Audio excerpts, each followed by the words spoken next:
उत्तर प्रदेश के इलेक्शन होने वाले हैं। कई जगहों पर सियासी माहौल गर्म है। मेरे अजीजों, मुझे सीट कुर्सी से कोई मतलब नहीं, लेकिन मैं ये देखता हूं यहां सारी जात, सारी बिरादरियां अपना अपना गठबंधन बना रही हैं।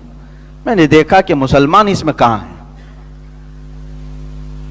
तकरीबन ये वो स्टेट है जहां पर दूसरी बड़ी बिरादरी मुसलमानों की है, दूसरी बड़ी बिरादरी, और छोटी सी छोटी बिरादरियां जिनका ताल्लुक 3% है, 5% है, उनका अपना एक लीडर है और वो साजबाज कर रहा है बड़ी बड़ी पार्टियों के साथ कि इतने सीट हमें दे दो तो हम तुम्हारे साथ गठबंधन करेंगे। मरकजी हुकूमत पर कायम पार्टी, रूलिंग पार्टी के साथ बिहार के स्टेट में 3% रखने वाली तादाद का एक लीडर सीटों के लिए ये साजबाज कर रहा है। पूरे स्टेट में देखा, कहीं कोई ऐसी हमारी क़ियादत नजर नहीं आ रही जो बनाम मुसलमान बात कर सके। देखा हर पार्टी में ये टुकड़े टुकड़े मौजूद हैं, हर पार्टी में। बीजेपी में भी यही झंडे लहरा रहे हैं, कांग्रेस में ये झंडे लहरा रहे हैं, वहां जितनी लोकल पार्टियां सब में मुसलमान मौजूद हैं। होता यही है मेरे अजीजों, मैंने कहा जो शेर मुत्तहिद होगे तो कहलाओगे मोमिन व गाजी, मुंतशिर होगे तो कस्तों में सफाया होगा। आज हर कोई तुम्हारा इस्तेहसाल कर रहा है। मेरी ये बातें इन्हें चुभेंगी, ये चाहते हैं डिवाइड एंड रोल।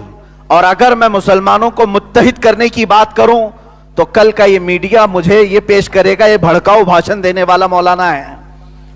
हम अगर यूनिटी की बात करें, इत्तेहाद की बात करें, तो डर इनको है कि पूरे मुसलमान मुत्तहिद हो जाएं तो फिर हमें इनकी बात माननी पड़ेगी, इनके मुतालबे सुनने पड़ेंगे। इसलिए इनको हर पार्टी में टुकड़े टुकड़े करके रखो।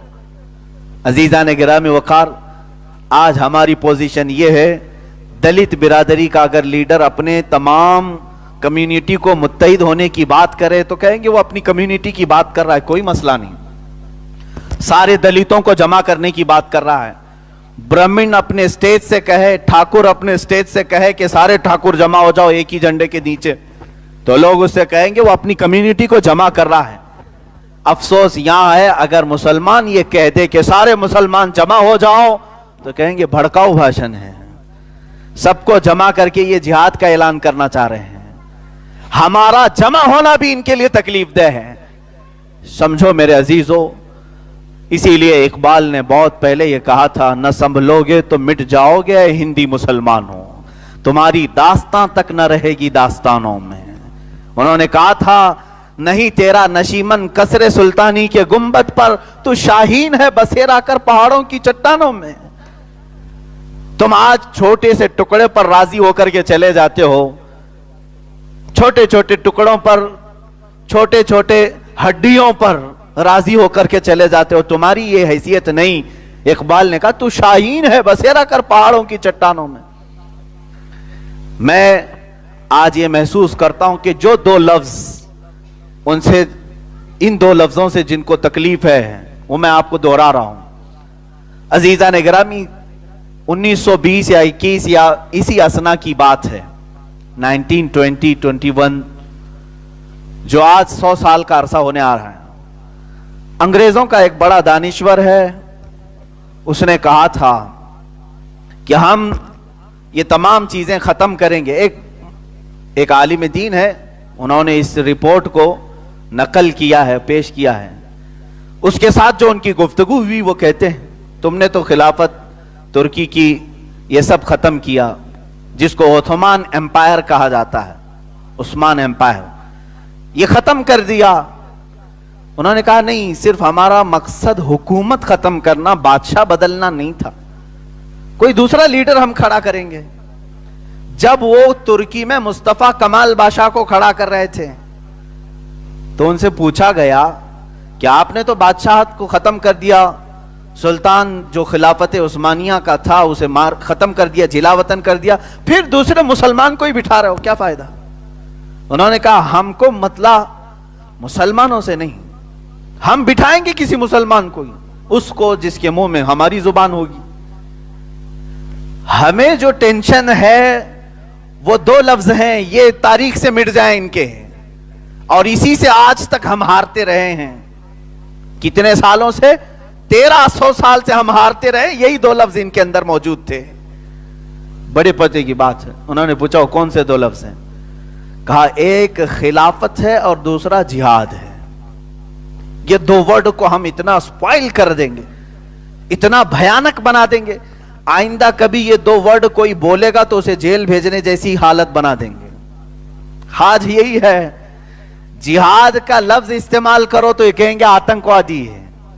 خلافت کا لفظ استعمال کرو تو یہ کہیں گے یہ بھڑکاؤ ہے. خلافت قائم کرنا چاہ رہا ہے، شریعہ رول قائم کرنا چاہ رہا ہے، یہ پروپیگنڈا پھیلا دیں گے. یہ میرے عزیزوں پچھلے 100 سال سے چل رہا ہے. اور مسلمان کنٹریز جو ہیں، میں تو ہندوستان میں ہوں، یہ سب کا ملک ہے، سارے لوگ یہاں پر ہیں. میں ان مسلمانوں کے ملکوں کی بات کر رہا ہوں، وہاں پر بھی خلافت کی بات کرنے پر مسلمانوں کو جیل میں بھیجا جاتا ہے. ہاں کوئی کر کے دکھا دے. سعودی عرب میں اگر کوئی کہہ دیا کہ خلافت اسلامیہ جیسی تھی ویسے ہونی چاہیے، اسے جیل بھیج دیا جائے گا. نہ، بادشاہت چلے گی، ایک ہی خاندان رولنگ کرے گا، دوسرے کا کسی کا حق نہیں ہوگا. جبکہ خلافت ایسی نہیں. اگر خلافت ہونا تھا ایسی ہی، حضور اکرم صلی اللہ تعالی علیہ وسلم اپنی زندگی میں اپنے خاندان والے کو جانشین بنا دیتے. امت کے اوپر چھوڑا، امت نے حضرت ابو بکر صدیق کو چنا. حضرت ابو بکر صدیق کے اس وقت 3 بیٹے موجود تھے. وہ خلیفہ اسلام اپنے بیٹوں کو جانشین بنا دیتا جیسے سجادہ نشین چلتے ہیں. پیر صاحب کے بعد بیٹا تخت پر بیٹھتا ہے. آج بھی یہ نظام ہے درگاہوں کا. حضرت ابو بکر صدیق کا کوئی بیٹا سجادہ نشین نہیں بنا، بلکہ حضرت عمر فاروق رضی اللہ تعالیٰ عنہ، آپ کے ہاں خلافت آئی. حضرت عمر جب آخری وقت میں تھے، ان کے بیٹے حضرت عبداللہ ابن عمر رضی اللہ تعالیٰ عنہ صحابی رسول ہیں اور جلیل القدر صحابی ہیں، جن سے کثیر حدیثیں مروی ہیں. حضرت عمر فاروق رضی اللہ تعالیٰ عنہ نے 6 صحابہ کو بلایا اور کہا یہ 6 میں سے کسی کو چن لینا، خبردار میرے بیٹے کو خلیفہ نہیں بنانا. یہ اسلام نہیں ہے. یہاں پر وراثت میں خلافت نہیں چلتی، وراثت میں یہ جانشینی نہیں ہے، بلکہ امت میں جو سب سے زیادہ پرہیزگار ہے وہ ہمارا قائد ہے، جو سب سے زیادہ متقی ہے وہ ہمارا رہنما ہے.